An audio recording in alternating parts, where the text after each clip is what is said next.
Have you ever wondered what the big picture for systems engineering is? How does it work going from a customer request out to a product? Well, here you'll get the overview, which will give a context for just the work that you're doing at your job.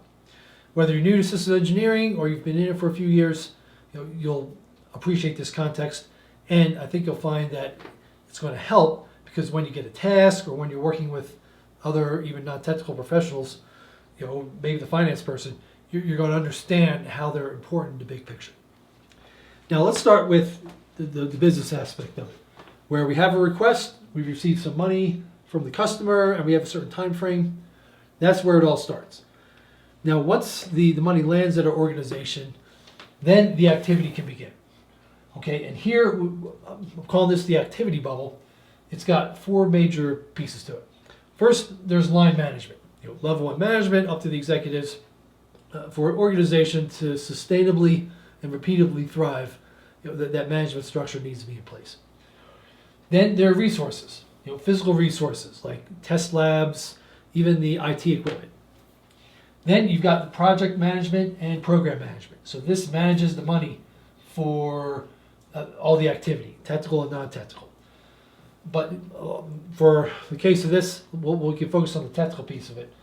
But this project management is the activity that's not line management that manages cost, scope, schedule, deliveries, and all that. So the final piece is the engineering of it all. So the technical activities involved in taking a request and making a product.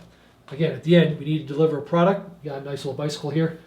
I'm not sure I'd ride this one. I work on my art skills certainly, but the end product is a result of not just the engineering, but all these other entities, physical people, and the management of the time and the money. This will give you the context, and knowing this, you'll be able to operate with your project manager, whether it's non-technical project management, like at the program level, or even within engineering, sometimes there's some technical project management. This boundary you can put in either place. But this will help you understand who you're working with, and also help you operate as a system engineer, because the more awareness we have, the better off we're going to be just in moving through the organization and moving through your career as well. Now, the engineering part here, this blue part, systems engineering as a craft, as a trade, is responsible for the successful execution of this engineering block, of the technical endeavors involved in going from a request down to a product. That's systems engineering. And I like to give a kind of the three pillars of systems engineering. I think this will help break it down a little bit. This can be very high level. If you want to go that next level deep, you have the technical part of systems engineering, doing the engineering work. We do it within engineering operations. And then engineering operations, that involves some working with resources, working with management. Those are the same things over here. Here's the management, that's over here. And then you have resources, that shows up here as well. And engineering operations is just how the work gets done. And then finally there's low-level project management, where we're looking at engineering tasks and how long they take, how much they'll cost, who needs to do them.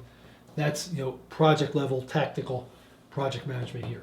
So there are other tips that describe more of this, but for the big picture, for the context, just so you understand what's going on, you don't feel lost. It's easy to feel lost when you just landed in a systems engineering group. I know I took some time to find my way, but if you remember, it's basically about taking a request that has money and time attached to it, eventually delivering a product, and then there are all sorts of activities, technical and non-technical, that are involved and need to be executed well in order to deliver on time and to the original scope that the customer wanted. And at the end of the day, we've solved the customer pain point, we've answered their need, and that could lead to more business, but also, it helps us contribute to, honestly, the world at large. So, if you have any questions, please message me below, tell me what you think, good, bad, or indifferent, or reach out to me directly, but definitely leave a comment below, and I will see you in the next video.